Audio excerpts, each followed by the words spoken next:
The conjunction of an immense military establishment and a large arms industry is new in the American experience. The total influence, economic, political, even spiritual, is felt in every city, every statehouse, every office of the federal government.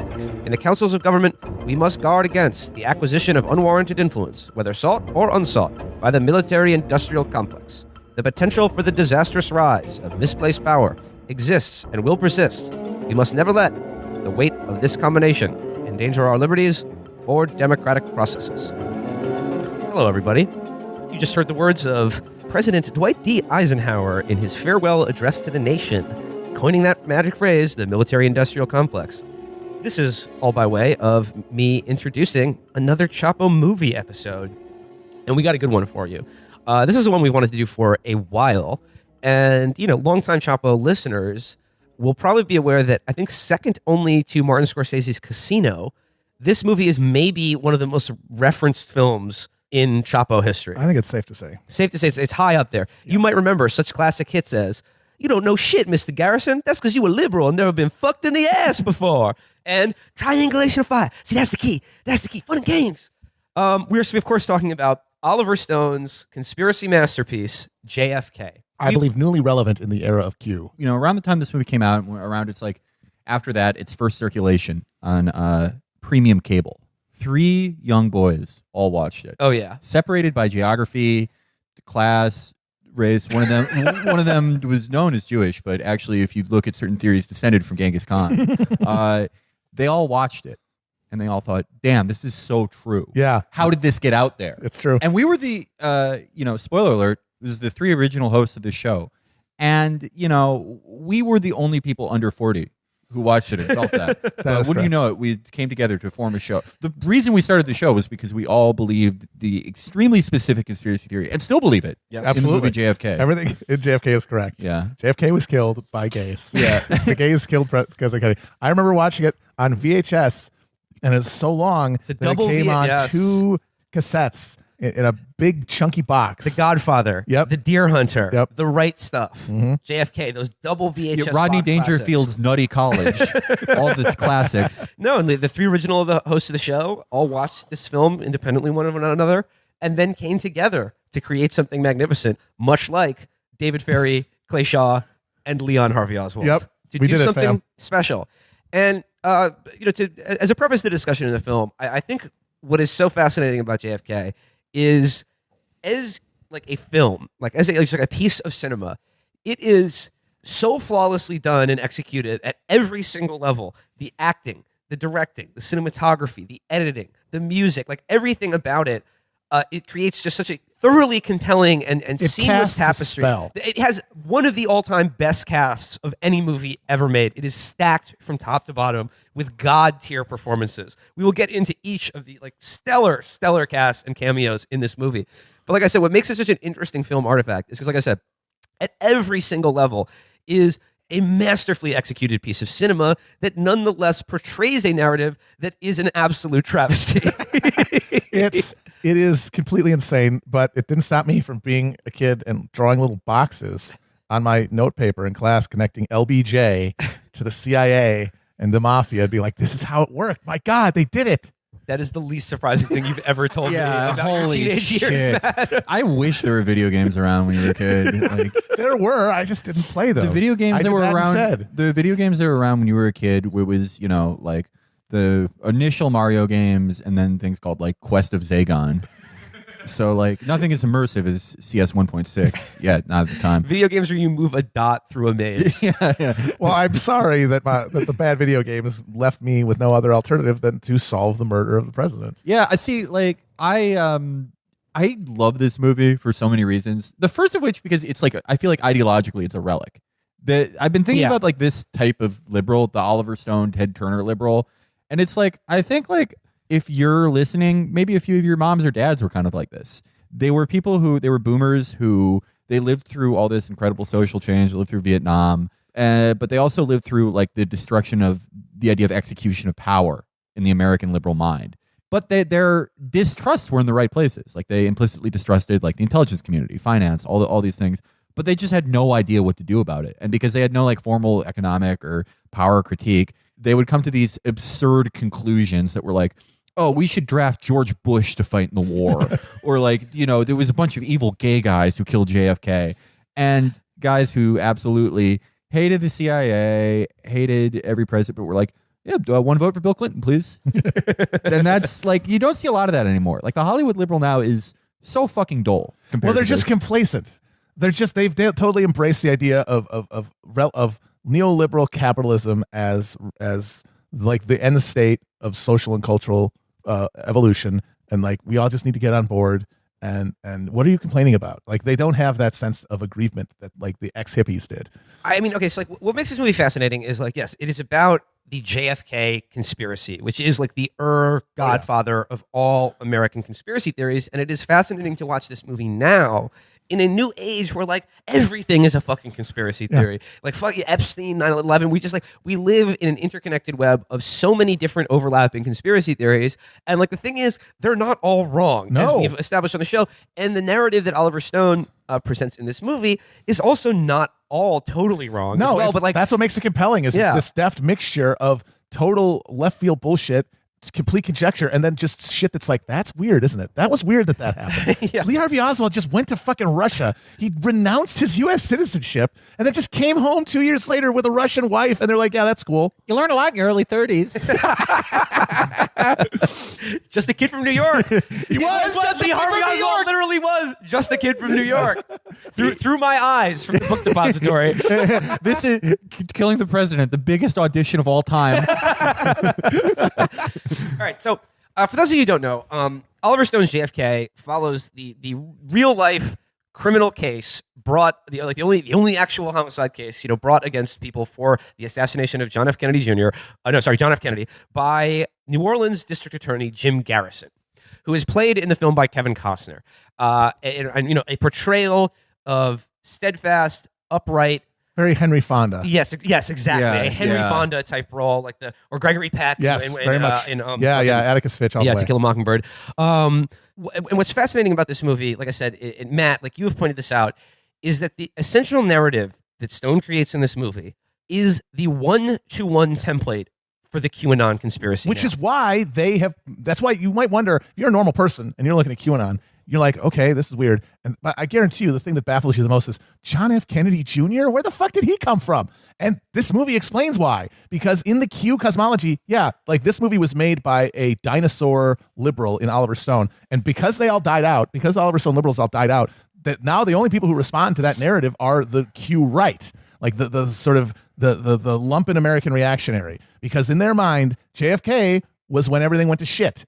The death of JFK was when America stopped being America, when you got rid of the Leave It to Beaver, white picket fence, like a white American middle-class country. And everything that's come after that is all a result of the death of JFK. And that's why they bring JFK Jr. in here. He faked his death so that he could come back and then poison George H.W. Bush in his hospital bed to punish him for killing JFK, because that was the original sin that created this weird multicultural globalized America where jobs are going away and being replaced by fentanyl and all, and there's all this gayness on television and shit like that. Like every mingled cultural and economic grievance, all of it started with the JFK assassination. And this movie has that ideology. Like it didn't even know it was doing it, but it ended up creating the Q mindset, because it's JFK wants to go up against the elite who want us all to go to war, and they kill him, and that ushers in this era of chaos. I mean, the movie starts on the day of the assassination, and then there's a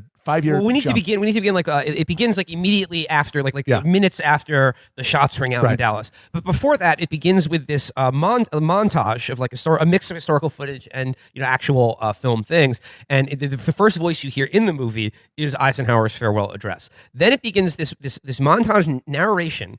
Narrated by Martin Sheen, another lion of American. Martin Sheen, who narrates, and this is kicking off the movie is maybe the most ludicrous part of Stone's thesis, because it kicks off with Martin Sheen, the voice of just this mellifluous voice of trustworthy, fatherly, Jebediah Bartlett himself telling you, and it portrays Kennedy as I was just reading here, it says, November 1960, Senator John F. Kennedy of Massachusetts wins one of the narrowest election victories in American history over Vice President Richard Nixon. And then he goes, was it alongside his beautiful, elegant wife, Jacqueline Bouvier, the symbol, JFK is the symbol of the new America of the 1960s, signifying change and upheaval to the American public. And it sets up this idea of, JFK, this young guy, hot wife, beautiful family. One word, hot wife. That represented, the new frontier, civil rights. Like the ask not what you can do if we will go to the moon. Yeah. Civil rights, and this idea that the new frontier, and we're gonna bring peace to the world and end the Cold War. Okay. That is maybe right off the bat. That is the most horseshit part of this movie. The setting up that the JFK administration was like the hope and change administration, because by every actual historical account, JFK said a lot of things about civil rights, but absolutely dragged his feet on that. Came from a fanatically right-wing anti-communist family.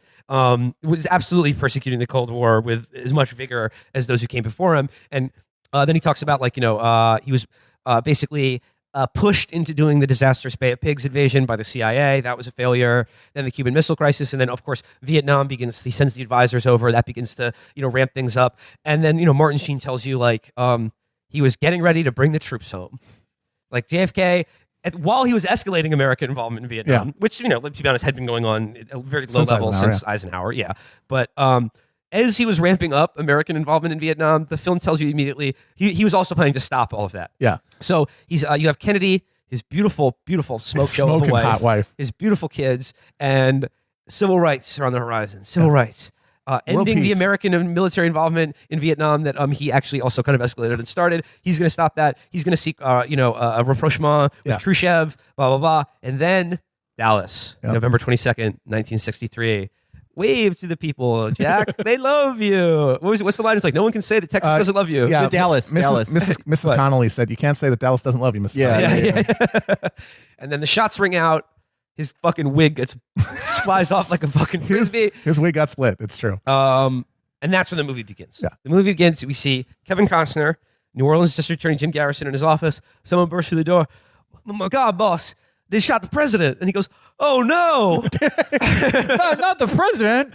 I needed him. And then interesting though, what I do like about it is they go to, this is back when there was one TV in the city. There was 3 televisions in the city of New Orleans. Everyone's packed into the bar watching it. Some people are crying. And then what I like about the movie is half the people in the bar are like, good riddance to that goddamn liberal. Yeah. They should give him a medal for killing that son of a bitch. Yeah. All a very specific type of fat that you could be in the 60s. Where it was just, we don't have this type of fatness anymore because of fluoride, soy, and sugar in the water. But it was just it was comic book fat, where you were just you were like a barrel. Yeah. Like Fred Mertz. Yeah, you were every fat person, everyone looks like Donald Trump now. Just flapping in all directions, fat in weird ways. And our fat guys used to just be big, joyous balloons, like the guys in this movie. And those are all the guys who watch the Kennedys been killed and gone. He deserves a TWA airline ticket to hell, as that airline still exists at this time. And then we see good liberal Jim Garrison. He goes, I'm ashamed to be an American today. Shocked, horrified, mourning with the nation. But then we introduce Guy Bannister, played by the great Ed Asner. Oh, so good. And his just stumblebum rummy friend, played by Jack Lemmon. 2 amazing roles and performances. 2 just top tier actors. You see Ed Asner playing Guy Bannister, who is a very real and important figure in JFK conspiracy lore. Yeah. He was a retired, I'm going to put that in quotation marks, private investigator working out of an office in New Orleans, who, we'll get into it, was intimately connected with the mob. Retired FBI agent. Retired FBI agent working as a private investigator in New Orleans, who was running this office in New Orleans that Lee Harvey Oswald spent an entire summer hanging out in. Yeah. That was connected to all of these Cuban exiles and what is absolutely an active intelligence operation. For sure. So we see just grotesque alcoholic ogres sitting there, and Ed Asner goes, he's like, man, they're crying for the man like they knew him. Makes me sick. And then he just goes, takes his drink and goes, here's to the new frontier, Camelot and smithereens. And then I love Jack Lemmon as just his dumb alky friend. Goes, no, God, what are you talking about? People say the president's been shot, And then they walk back to his office, And Guy Bannister gets drunker and drunker to the point where he just pistol whips Jack Lemmon. Why did you know what? I want to look through your files. Gee, I've seen enough here this summer already to write a book. I always like my files. You're the only one here today. What do you mean? What do you mean you all read a book? Well, no, I mean, well, you know what I mean. I've seen a lot of strange things here. There's strange people.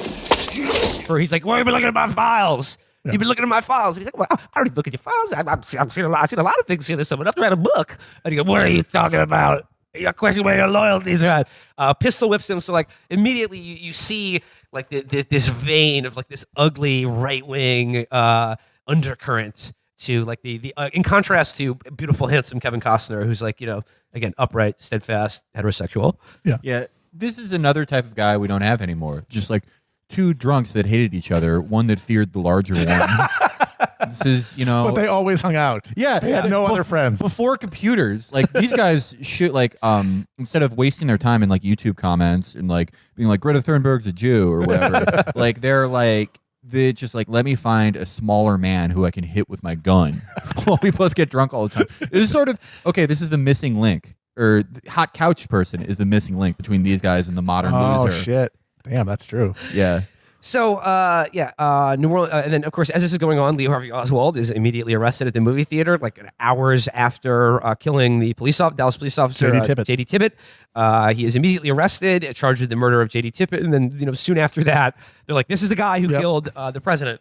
And then, like, I don't know, a day later, walking out of the Dallas courthouse through the parking lot, Oswald! Blah, blah, blah. Jack Ruby plugs him in the chest, kills him. And that, when you were watching that movie, like you pointed out, like that was like, not only was the president being assassinated insane, imagine that happening right after that happened. On television. On television. Because the Kennedy assassination was just a thing you heard on TV. Nobody saw this Zapruder film for much later, decades later. It was in the vaults of Time Life.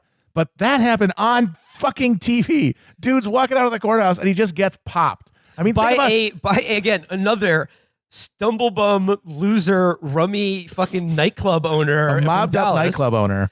Played in the film. Again, just every role. Stacked. One of the best castings I've Jack ever Ruby seen. played by Brian Doyle Murray. Yep. So fucking good.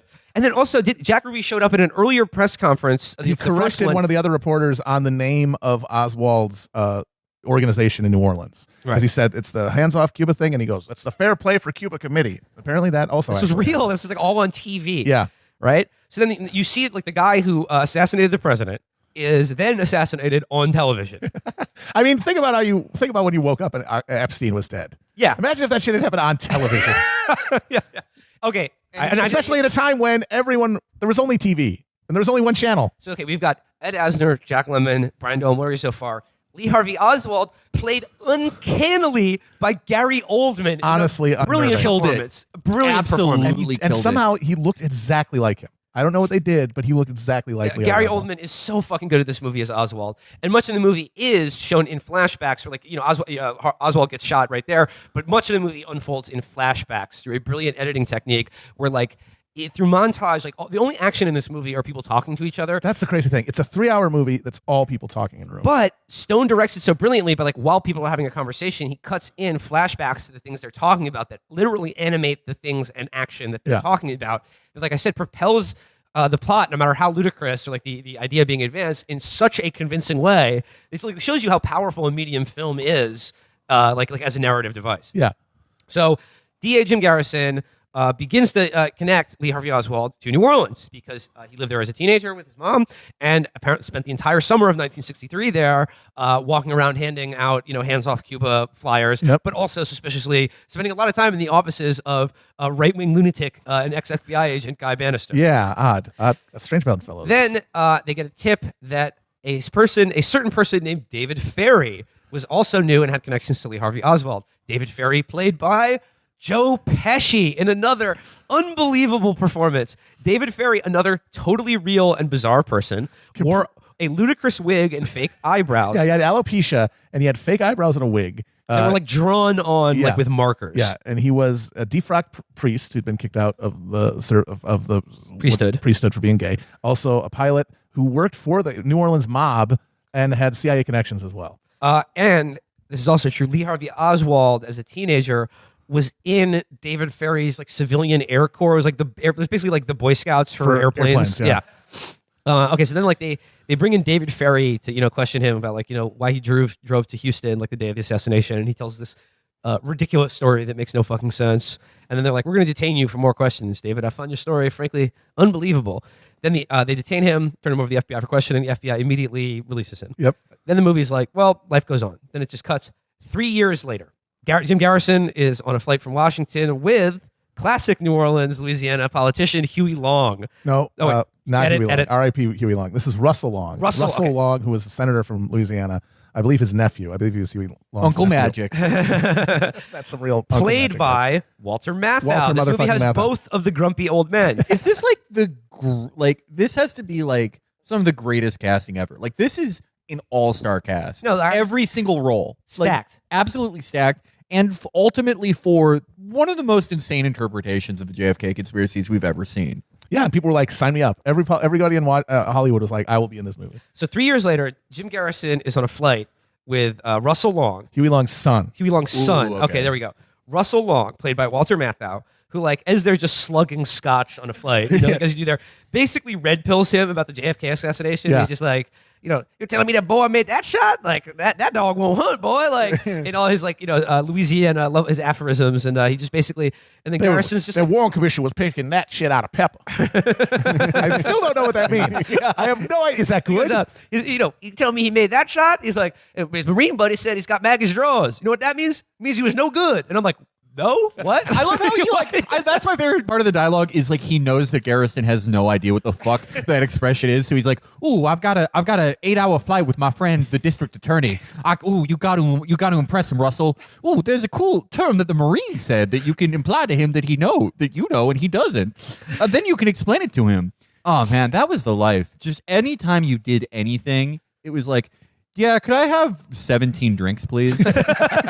No, but crucially, at like this 3-year jump in time from 1963 to 1966, the first thing that Long tells him on the flight, he's like, these hippies are everywhere nowadays. I saw one as pregnant as the daylight. You know what was written on her stomach? Love child. And Matt, you pointed this out. Like, this is crucial to the film because it's saying that like the Kennedy assassination created. Yeah, because he's talking about the hippies, and then they're not talking about Vietnam. They're talking about the hippies, and then Garrison goes, "I always felt like things were different after Kennedy was killed." Right. Right. Like, it's not just that they went into Vietnam, although the Vietnam thing also fits into the modern right, because when the movie came out, like the idea of being anti-military, that was owned by the left. This is post-Cold War, right up fucking Persian Gulf. All the right was like, hell yeah, America, come get it. We're running this shit. That was in the era when it was like, the Cold War's over, we're going to take over the world. Now we're in retrenchment mode. The frontier has retreated. And now everyone's paranoid about being overwhelmed by MS-13 thugs and ISIS sleeper cells. And so now empire for like regular right-wingers, like the kind of people who make up Q as opposed to elite ones,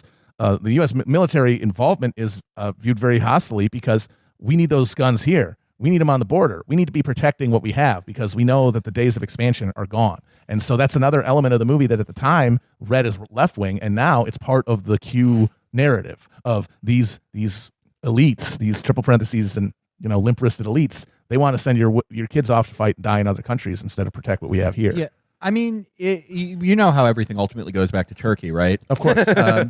I guess like if I had to equate this and all sort of contemporary conspiracy theories with anything, it would be like how more religious, more conservative members of Turkey's body politic see like the original deep state, the Turkish one, because it is like a lot of it's well documented the insanely creepy, murderous, illegal shit they did. And it's also well documented the absolute insane theories people like Erdogan have had about them. Yeah, because I mean, the modern Turkey was created largely with the help of the CIA through Gladio and stuff, and they were doing coups every 10 years. They would just, time for a coup. So this is something I've been sitting on a lot. I think it's unavoidable that America, we have started, and we will continue to contract as an empire. And you can go in a couple directions when your empire collapses, right? You can be like, oh, well, that was fun, but I guess now we should provide like a very, very basic social welfare system for people and like just try to collect dividends on our old spoils and do this sort of softer colonialism throughout the world where no one yells at us. Or you can go in the Turkey direction, which is just insanity, like blaming every enemy, external and internal, for why you no longer have an empire, but also so drawing back. Most of your state violence is now directed at home and to countries that are immediately closest to you. And this movie, I guess, as funny as it is and has as good of a time I had watching it, and QAnon to the same extent, as funny as it all is, it does scare me to an extent because it's so reminiscent of that. Yeah. And it's like, well, if these people win, we're just going to be Turkey. That doesn't seem fun. No. Yeah, we got some sort of down home like cracker Erdogan to just coalesce all of like the surly lumpen Americans. Well, that's the thing. Erdogan is a cracker. Yeah. Erdogan. No, is he like- is. That's what I'm saying. Yeah, that's what's great. Like Erdogan is so he's like literally like if one of those people who's like I've been put in the Twitter gulag was like actually sent to prison and then like won elections. It's so fucking weird. But D'Souza. Yeah. All right, so Garrison gets red pilled by Russell Long on a flight where they drank 18 scotches together. Yep. And then he gets back to New Orleans and then immediately starts poring over the Warren Commission and finding all the multiple actual really bizarre inaccuracies and huge red flags in the Warren Commission report. And what I love about this scene is like he's, staying up late, like just inveighing against his wife. Like, how does it make sense that they didn't even interview this witness? His wife in a totally thankless, pointless role. She's good, but damn. Played by Sissy Spacek, another absolute Amazing. like A-list fucking level talent, but in the most thankless role in this movie, like one of the best examples of like the textbook utterly thankless woman wife character. Yeah. And what I love about this is that like she just starts going like, honey, that was 3 years ago. We've also tried so hard to put it out of our heads. Like, why are you bringing this all back up? And I love it because it is so Epstein shit. I know Virgil got in trouble for saying girlfriends hate talking about the Epstein conspiracy, but it's like I was watching that scene and like I was like literally imagining her say, but honey, the New York medical examiner ruled that was a suicide. Why do you have to bring this all up? You sound crazy. My favorite thing she says is literally like when he starts getting into Clay Shaw, when she basically just goes, but he's nice. It's just like All the her work he's character- done restoring the French Quarter? Yeah, like literally she's like, oh, he renovated an old building. Like it's like I know that she was a real person and she has a name in the movie, but they might as well just cast her as like dumb woman. Yeah. 'Cause she has to be there to represent the home and hearth that he's protecting. Yes. But her hostility shows the sacrifice that he takes on, that he's willing to suffer to do this. But it does really be like women should really stay in the house. And also, like the original Kennedy montage in the very opening of the movie, narrated by Martin Sheen, that underscores what his hot, beautiful wife and perfect family. Early in the movie, they also established that, like Jim Garrison, he's like, oh, you gonna put me to bed, honey? He's like, oh, I'm gonna come up later, honey. You know what's coming for you. Yeah. And it's like they just established he fucks his wife. Yes. Which becomes crucial. In a contrast with the targets of his investigation. So he tells his office, and like, the investigators and fellow attorneys who work for him. And again, another great scene where they walk around downtown New Orleans and go to the real office and show that there were 2 addresses leading to the same office. One of those used by Lee Harvey Oswald to go to Guy Bannister's PI. Yeah. And then they've already interviewed David Ferry, and they begin to uncover these connections to potential witnesses to the Kennedy assassination, and their connections with Oswald. David Ferry, Guy Bannister, obviously Oswald, Jack Ruby, but then this shadowy figure, Clay Bertrand. And they begin to try to figure out who this Clay Bertrand guy is. And there's a great scene where they walk around, like I said, downtown New Orleans. They talk about like that building right across the street, CIA, Office of Naval Intelligence. That right there, that's the FBI. We are standing in the heart of the intelligence community in New Orleans. If you were like a committed Cuban Marxist agent, like would you spend a lot of time here? Yeah. And again, another actually true fact. The true fact stated the Hands Off Cuba flyers that Oswald was handing out did have an address stamped on it, which was Guy Bannister's office. It's true. That's a fact. That's not made up. Okay, And that's weird. That's the thing. This movie, it's like there's so much real shit in there. It's like, what the fuck? Yeah, the ratio that like I guess if you were gonna put like real shit as proof, like you would in a drink, the combination is so interesting because it's like every 10th thing is like wait, what the fuck? Wait, that really happened. Whoa, are you serious? Like, yeah, the Guy Bannister thing, the office being there, Oswald just being fine, not even really getting debriefed after defecting to Russia. Defecting to the Soviet Union and bringing his Soviet citizen wife back to America with him. And then it's the rest of it, like the rest of the liquid in your beer is, oh, and by the way, this guy that David Ferry knew, also gay. Gay guy here, gay guy there. They were being gay together. They were having gay sex the moment that Kennedy died. And guess what? Their accountant, also a gay man. Their mom and dad, gay men. Their kids, gay men. Their dog, gay. Everyone involved in this. Well, Felix, You're right. So like, they decide, Garrison is like, I decide I'm going to reopen an investigation into the murder of the president, and which circles around like these figures in New Orleans. Crucially, this guy Clay Bertrand, played by Tommy Lee Jones, in a magnificent Also, performance. if you've seen pictures, another one where it's just an uncanny resemblance. Maybe my favorite performance in this movie, Tommy Lee. Oh, Jones. absolutely. Oh God, Yeah. he's so good. Yeah.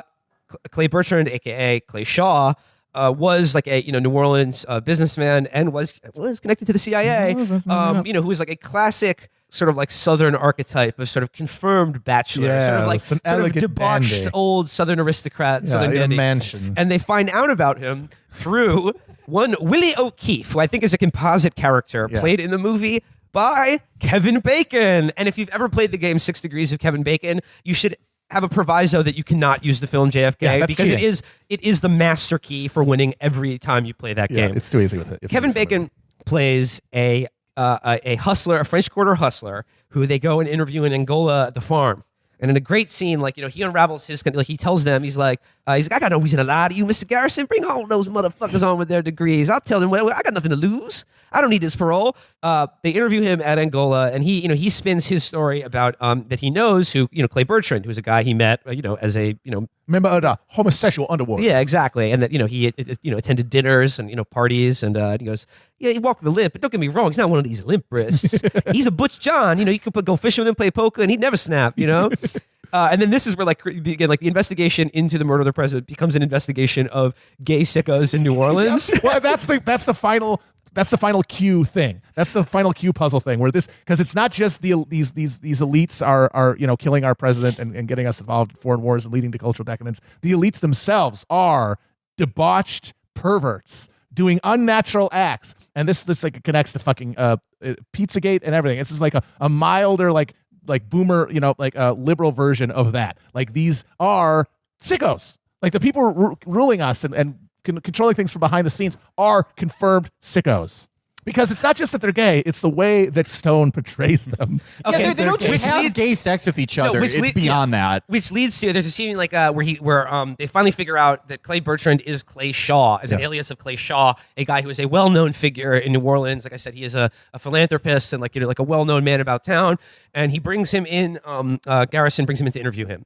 And like in that, again, through this amazing montage flashback technique, he's like, have you ever met Willie O'Keefe? And he goes, well, I do declare, I've never met such a figure. And he goes, do you know who this man is? And it's Lee Harvey Oswald. And he goes, Mr. Garrison, you have me concerned with an awfully colorful cast of characters. It also says that this company is linked to the Schlumberger Tool Company here in Houma, Louisiana, which helped provide arms to David Bear and his Cubans. Mr. Garrison, you're reaching. Am I? But like in this flashback monologue where Tommy Lee Jones, Clay Shaw, is denying his involvement with all these people, Stone is showing you what's actually happening, which is that Kevin Bacon, Joe Pesci, and Tommy Lee Jones attend parties where they do poppers, paint themselves in gold paint, dress up like French aristocrats, watch Triumph of the Will, and do like S&M gay orgy fucking. They fucking suck each other. There's even a moment where Pesci's dressed up like Louis the 14th or Louis the 16th, and Tommy Lee Jones is painted gold like fucking Apollo or something, and he twists his nipples, and then on the audio track it's like an animal roar. Yeah, like it's portrayed in such like a Lynchian slow-mo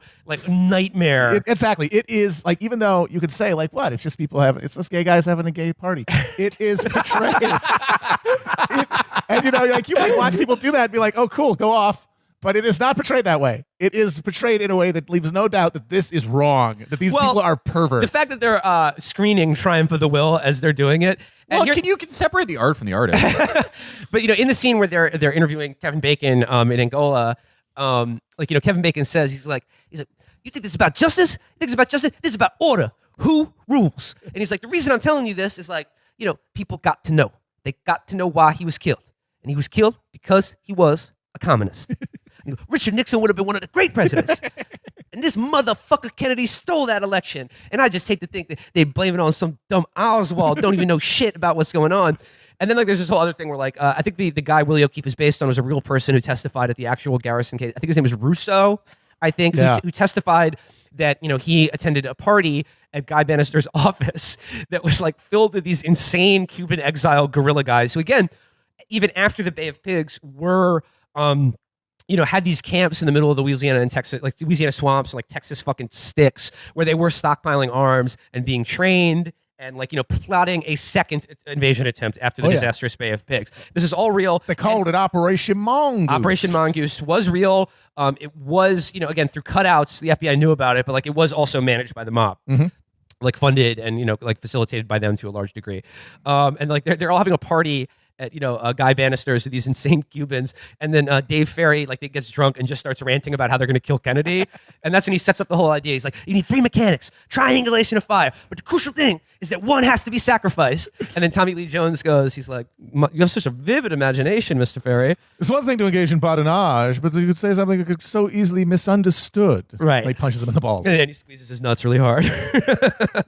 So yeah, then it becomes a story about Jim Garrison, upright heterosexual man, investigating this sort of heinous, seedy underbelly of the homosexual deep state, underworld, the gay deep state, and all of their connections to like the CIA, the military industrial complex, the mafia. All like these are the people who carried out the Kennedy assassination. They're the reason that that Ellen DeGeneres came out. It'd be impossible to discuss every single detail in this movie because it's about 3 hours long. But like as the case advances, Garrison further alienates himself from his family and his poor wife, who just doesn't want to hear about it. He skips Easter services and brunch to interview sicko Clay Shaw. And then, as it goes on, they find out their offices are being bugged, blah, blah, blah. It becomes harder and harder for him. More and more people are telling him and the people around him, like, this is crazy. You're out way too far on this. You got to stop. Then really gets to what, in my opinion, is really the climax of the movie, which happens about 2/3 of the way through it. The climax of the movie happens when Garrison goes to D.C. to meet an anonymous source who's like, I've got the goods for you. Played by Donald Sutherland. Booyah. Hired because he talked really fast. And he needed to because he fucking has a lot of information to dump. And he meets this guy who calls himself X in Washington, who is a former high-ranking colonel in military intelligence, who says, I won't tell you, who's after you or why, but I can fill in some of the details for you. But all it's suffice to say, you're close. You're very close, Mr. Garrison. Now, He's based on a real guy, by the way. I want to talk a little bit about the real Jim Garrison, because I love the idea that, the New Orleans district attorney meeting with some anonymous Army intelligence guy who's like, you're very close. Follow the clues. The real Jim Garrison was a rather colorful Southern character who was actually most famous for his prosecutions of vice in the French Quarter and accusing judges of racketeering with limited success. So I just like the idea that this guy was almost close to blowing it all open. But the guy, Mr. X is based on a real guy. L. Fletcher Prouty was his name. Who he wrote a book about how Kennedy was killed by the deep state. He claimed that Edward Lansman, who was a high-ranking counterintelligence guy, actually coordinated the assassination. But he's played the guy General Y is based on Edward Lansdowne. And he was a real dude. He wrote a book about it, and he also ended up accepting awards from anti-Semitic organizations. Because at the end of the day, if you're conspiratorial, it kind of eventually has to go to the Jews, doesn't it? You got to have some explanation, where is this group? If it's not a broader thing, if it's a small group, it always ends up becoming the Jews, or in the case of this movie, the gay Jews. And then again, as Artie said on Larry Sanders, who runs this town? The Jews. No, the gay Jews. And so Kevin Costner and Donald Sutherland walk around D.C., and Donald Sutherland lays out one of the great movie monologues. Even if we had not allowed the bubble top to be removed from the limousine, we would have placed at least 100 to 200 agents on the sidewalk without question. Only a month before it happens, UN Ambassador Adlai Stevenson spit on him. There had already been several attempts on de Gaulle's life in France. We would have arrived days ahead of time, studied the route, checked all the buildings. Never would have allowed all those wide open empty windows overlooking Dealey. Never. We'd have had our own snipers covering the area. The minute a window went up, they'd have been on the radio. We'd have been watching the crowd, packages rolled up, newspapers, coat over an arm. Never would have let a man open an umbrella along the way. Never would have allowed that limousine to slow down to 10 miles an hour, much less take that unusual curve at Houston and Elm. He just spun out with all of this, flashback footage where he basically tells him, we've expanded out. It's no longer the weird gay mafia in New Orleans. This is now the entire Joint Chiefs of Staff, Lyndon Johnson, the Vietnam War, Bell helicopter. It goes on and on and on. It's brilliantly directed. There's a brilliantly framed scene where they're sitting on a park bench with the Washington Monument behind them. Chris pointed this out in this movie. It's hilarious because they're sitting on a park bench that is somehow the only park bench on the National Mall. It's also in the middle of a hill. It's like every other park bench I've ever seen in my life is right off of a sidewalk. Like you're walking and you go and sit down. You have to like go up half the hill to sit on this solitary thing, but it gives you an amazing view of the Washington Monument right behind them. It's kind of a perfect microcosm for the whole movie because, again, as you said, the sequence is so like kinetically directed and it just whisks you along, and it's this great montage that includes both actual archival footage and recreated footage that's kind of like all seamlessly interwoven between, and you're really caught up, and then you take 1 second to look and you're like, wait, are they on a park bench in the absolute middle of an unoccupied field in the middle of the mall? And you're like, wait, none of this makes any sense at all. That I do love that scene because it is like that scene. I remember that scene deeply speaking to me as a was kid. it teenager? I watched that. I was just you feel like the my world is mind being was revealed to you. blown. Not just that. There's beyond that, beyond how it's shot, beyond like this guy's revealing the truth.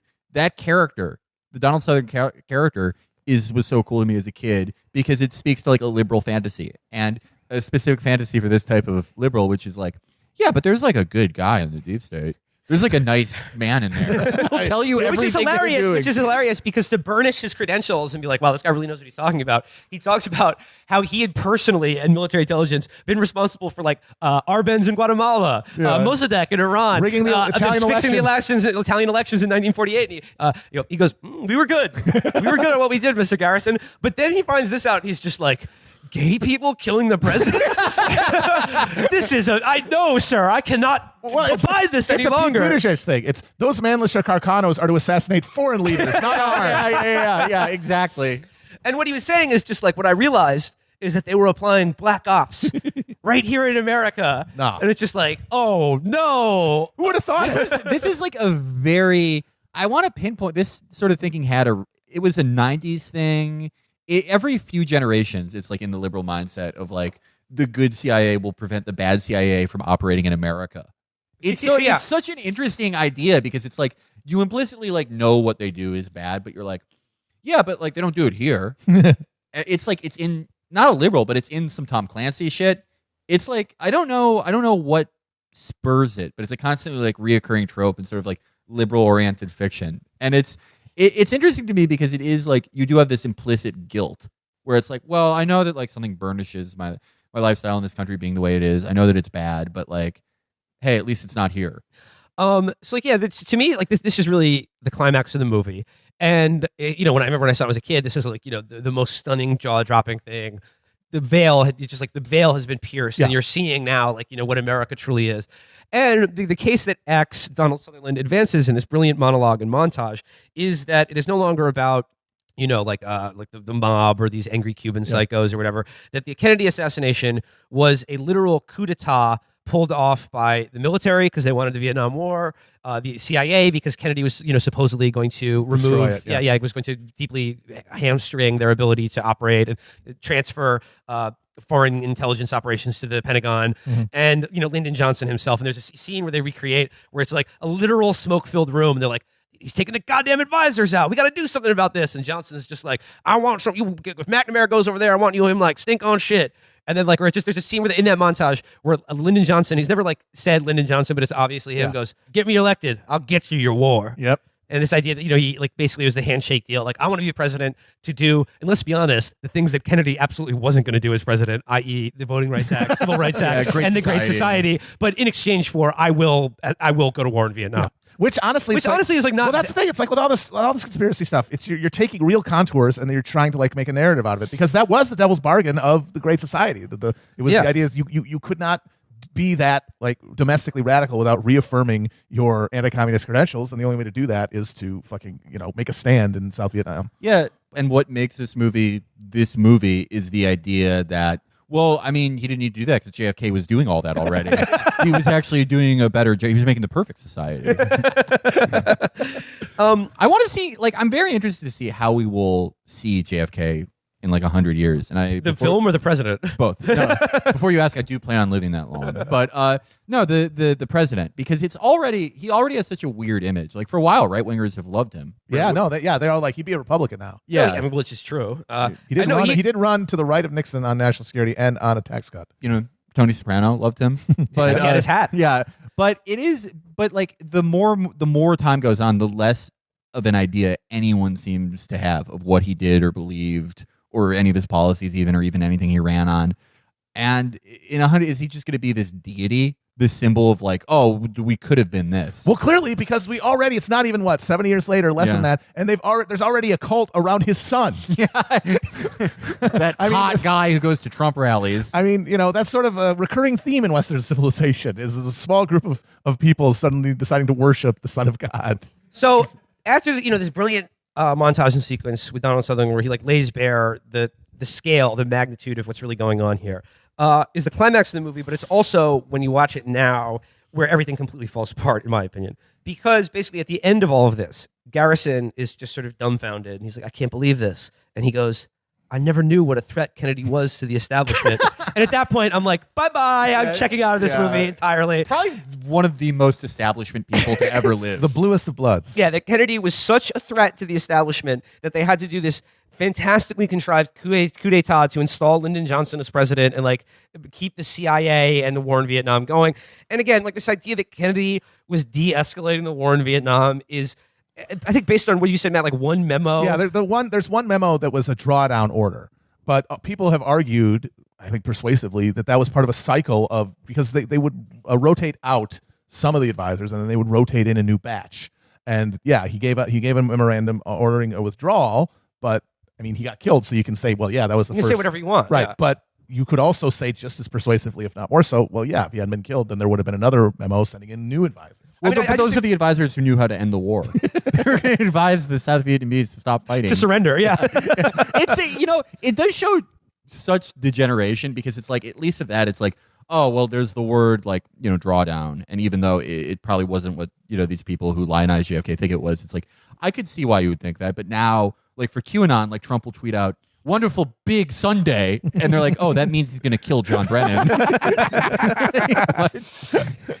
And again, yes, from like the opening montage narrated by Martin Sheen to the one Donald Sutherland does, the entire conspiracy, the entire like theory of this movie hinges on this idea that Kennedy was a transformational figure in American politics and society and was going to fundamentally alter the military-industrial complex. He was literally going to bring peace on Earth. Yeah. As Sutherland says in the thing, he was going to end the Cold War in his second term. He was going to bring peace on Earth and end racism.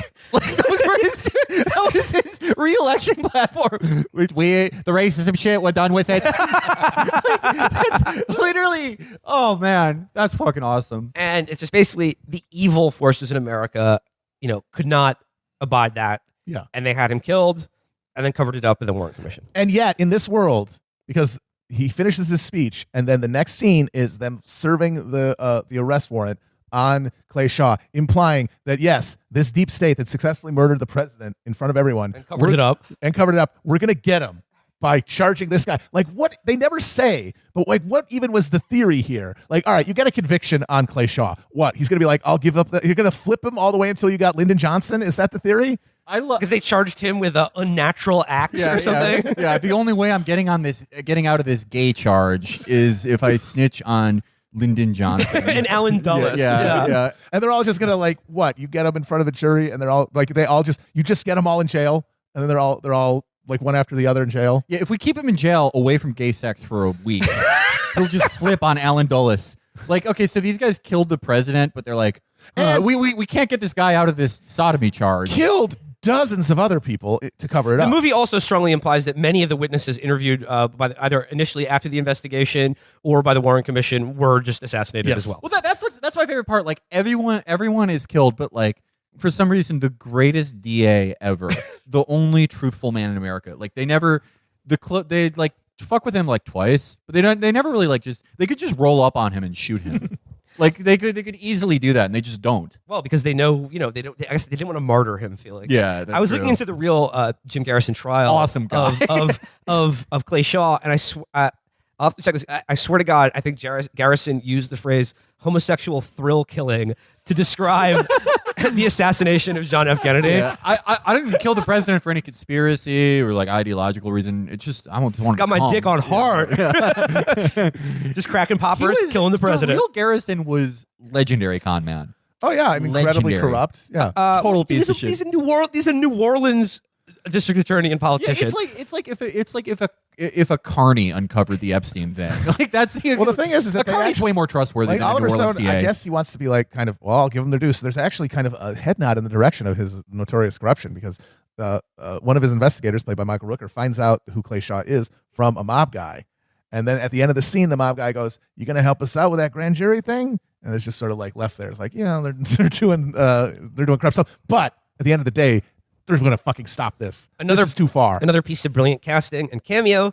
The real Jim Garrison also has a cameo in this movie playing Earl Warren, former Chief Justice of the Supreme Court and Governor of California and head of the Warren Commission. They have Jim Garrison play Earl Warren in this movie, which is also funny because when you see what the real Jim Garrison looked like, and then you realize that they cast Kevin Costner to play him, it's like if they had cast a guy who looked anything like the sort of bug-eyed lurch figure that he looks like, his sort of your instinctive trustworthiness for how morally upright he is would be a little bit harder to launder.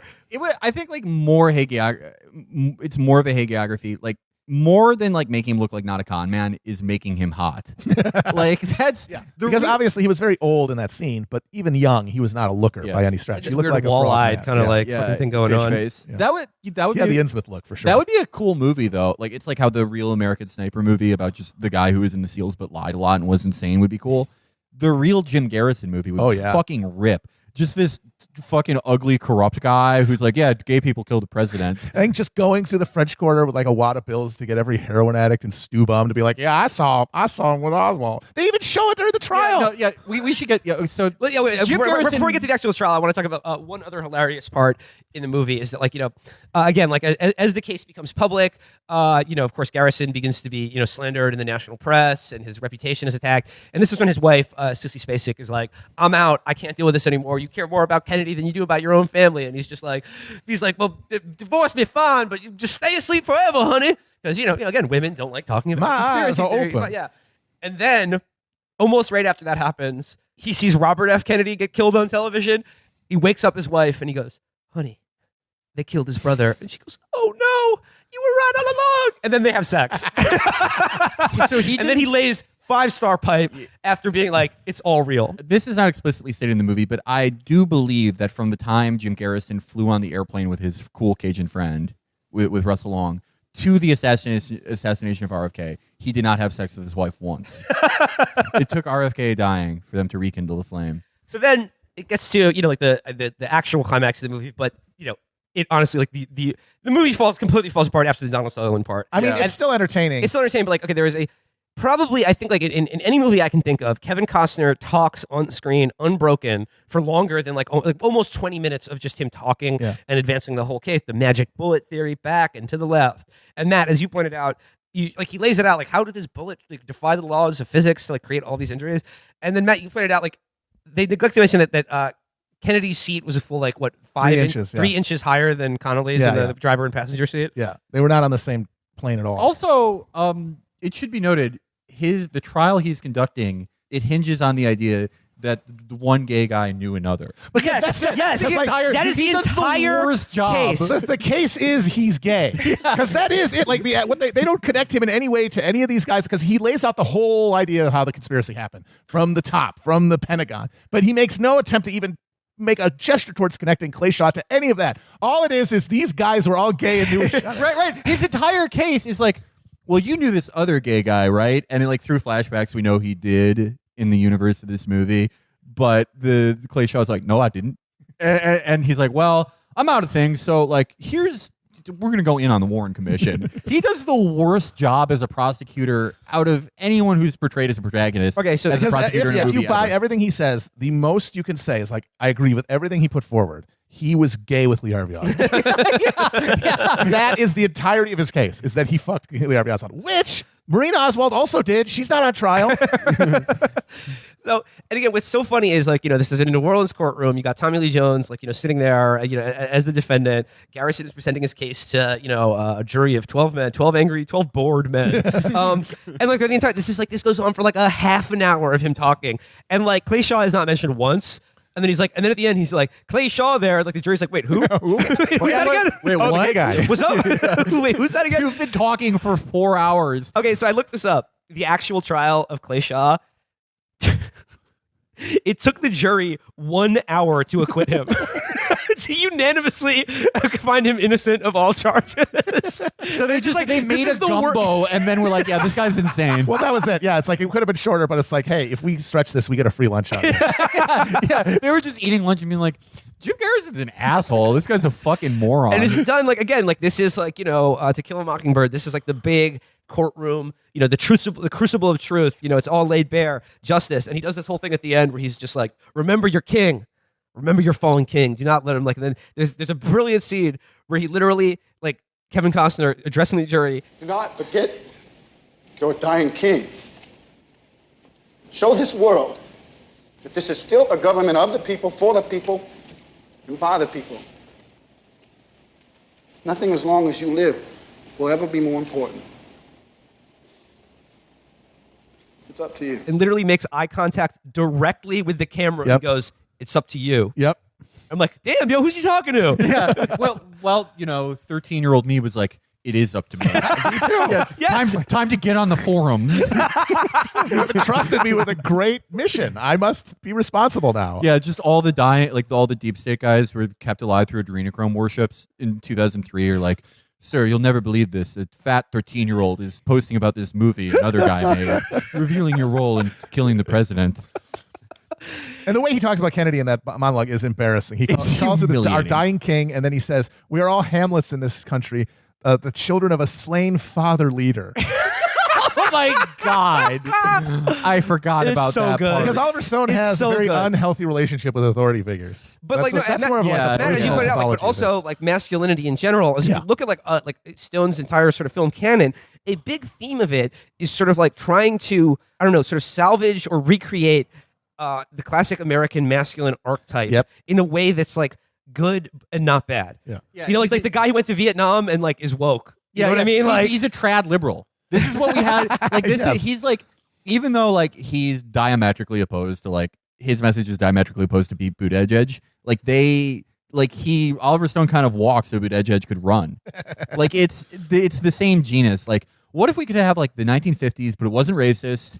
We could have masculinity, but it was like cool. Yeah. The military's there, but they're nice. Yeah. Like, it's the same idea generally. Yeah. So again, Clay Shaw acquitted immediately. What are the easiest acquittals? Felix, when we were watching this last week, like the courtroom scene is so funny because it's like, damn, Jim, you killing it. Jim, you're on fire, dude. It's like the worst prosecuted case ever. It made, again, why is Clay Shaw here? What exactly is he charged with again? with Lee Harvey Oswald. He could not have done a worse job prosecuting this case. He could have. It's just like I and probably not the members of the jury could not remember what they had brought him in on. And it's also funny because like Clay Shaw's attorney is like, I object, like, and then like the judge is like, you're running around, Mr. Garrison, like stick to the case, and he's like, okay.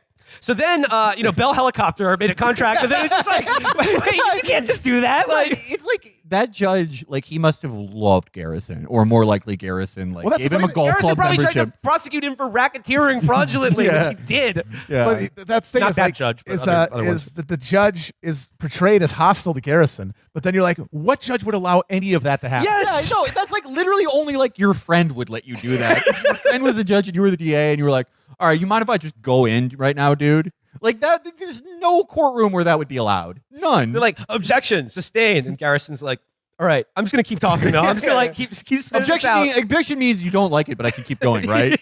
But like, not only is the entire case, Clay Shaw was gay with Lee Harvey Oswald, it was propped up by, like, they even showed it, like, they have a heroin addicted guy who's like nodding off on the fucking stand being like, that's the man who I saw with Oswald.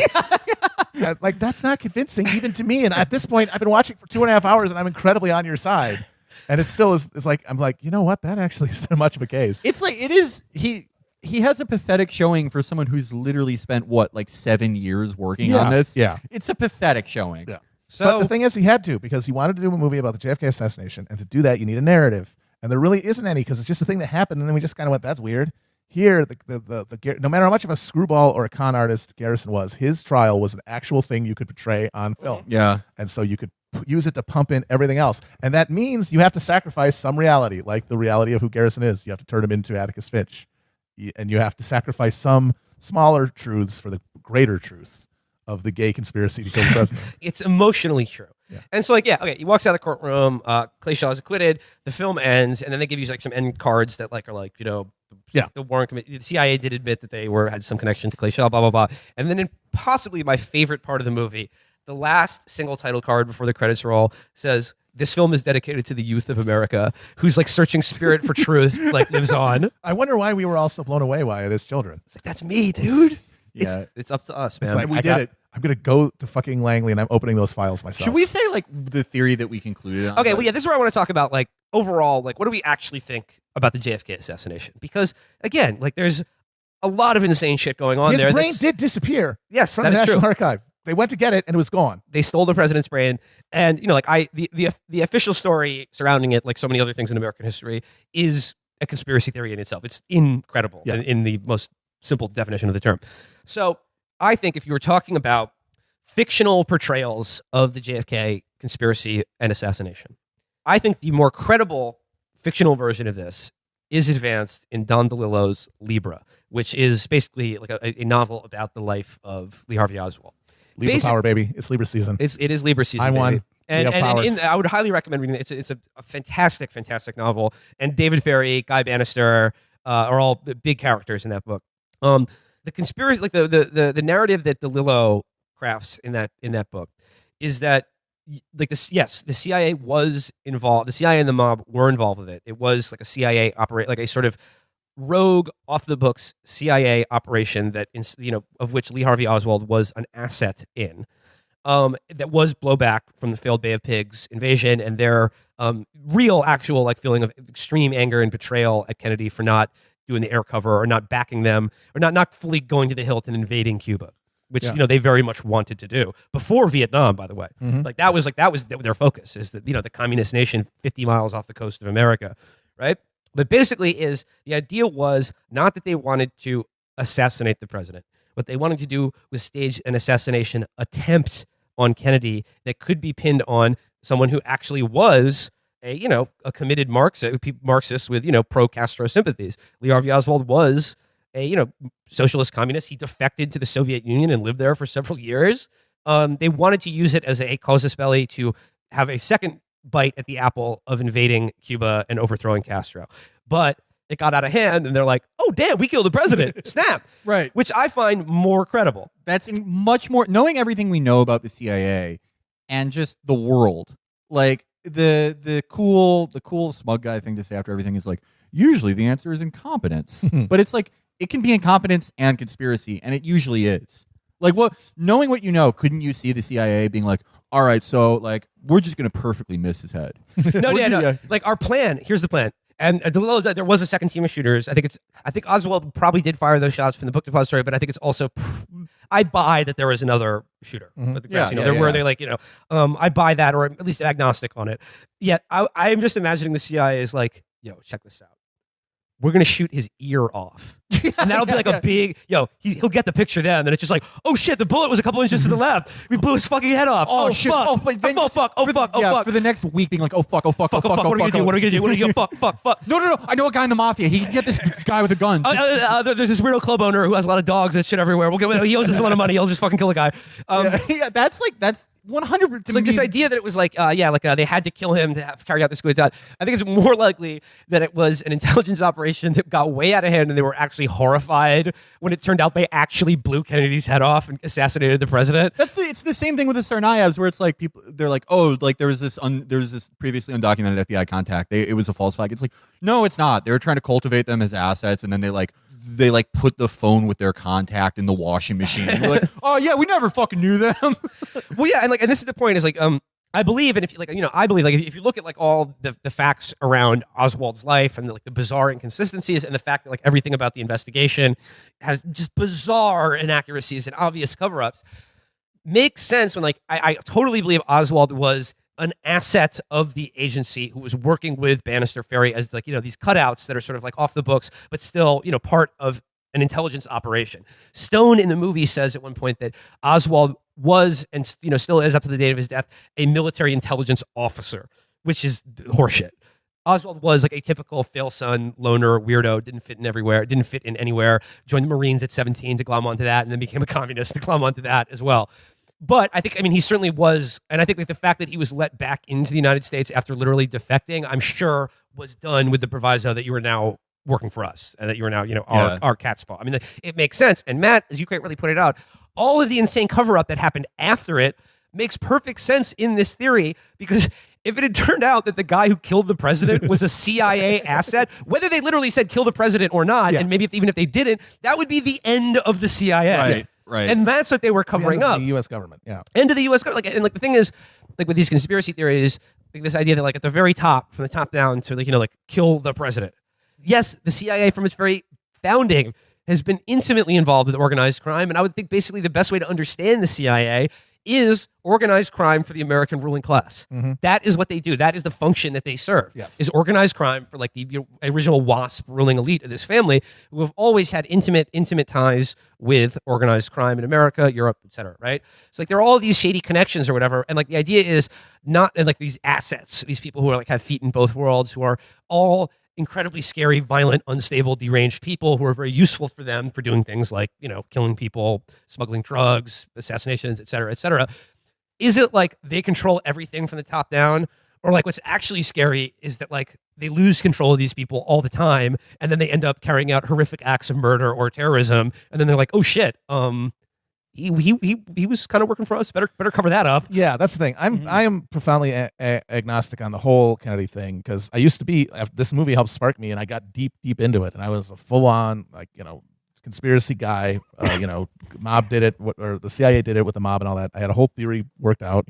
Read American Tabloid. I'm like, yeah, I think that's another fantastic novel. I highly recommend everyone should read. And I was like, that's basically what happened. But I mean, with time, I think what basically happened is that I just can't buy Kennedy as a threat to power enough to imagine a world where they would have taken the risk of trying to do it, try to kill him like that. Because, in a world where they can get away with that, they also wouldn't really worry about him. He wouldn't be enough of a threat. Their power would be so entrenched. So because of my inability to accept that Kennedy is a threat, Alexander Coburn actually helped me think that way, because he wrote a lot of stuff when this movie came out, criticizing it. And his big argument was Kennedy was a cold warrior. He was an establishment figure.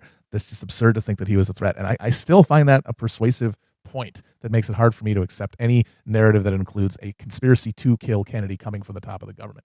I think like a Tsarnaev type situation is very good. That's a very good analog to this, is because Tamerlan, we can't say with some certainty, but I think almost certainly was a gay guy. All his friends, gay guys.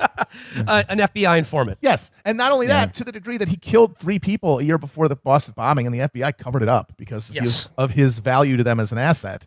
And who was, a dangerous, violent psychopath. Yeah. And then, like, for whatever reason, I can imagine like a situation where he's just like, he feels like they've turned on him, or like they're gonna, throw him away, or like he's been burned or whatever, and he's just like, fuck it, I'm just gonna like blow up the Boston Marathon to show them or get back at them or whatever, or carry out the actual thing that they were gonna try to get him to pretend to do, or some bullshit like that. Yeah, there's no way to know. That's the annoying thing about all this shit. Who could say? Ask Oliver Stone to make a movie about it, folks. Who could say? At the end of it, who can say? Closing thoughts. Do we miss any other of the amazing cameos in this film? John Candy. Oh, John Candy. John Candy, yeah. Who plays Dean Andrews? Dean Andrews, yes. Like another sleazy New Orleans lawyer who was Lee Harvey Oswald's lawyer. Who talks like a beatnik. He's got the right TT, but the wrong ho-ho. Daddy ho, yeah. John Candy. There are a few other gems in this that I'm probably forgetting at the moment. Laurie Metcalf is good. J.O. Sanderson. Jerkoff Sanders is very good. Jerkoff Instruction Sanders. So yeah, I think like we're all, to varying degrees, like kind of like living in the sort of like the historical fiction, the narrative, the world of Oliver Stone's JFK. The world where there was a great crime committed by a shadowy cabal, and we're living in the aftermath of it. If you're mixing Adderall and vodka all by yourself on 11 o'clock on a Thursday night, definitely watch JFK. I'm Sandy Kenyon. Go and see it. Develop a mania for 2 weeks. And then just go back to your regular life and pretend like you didn't call your uncle on the phone and ask him if you knew David Ferry. See this movie.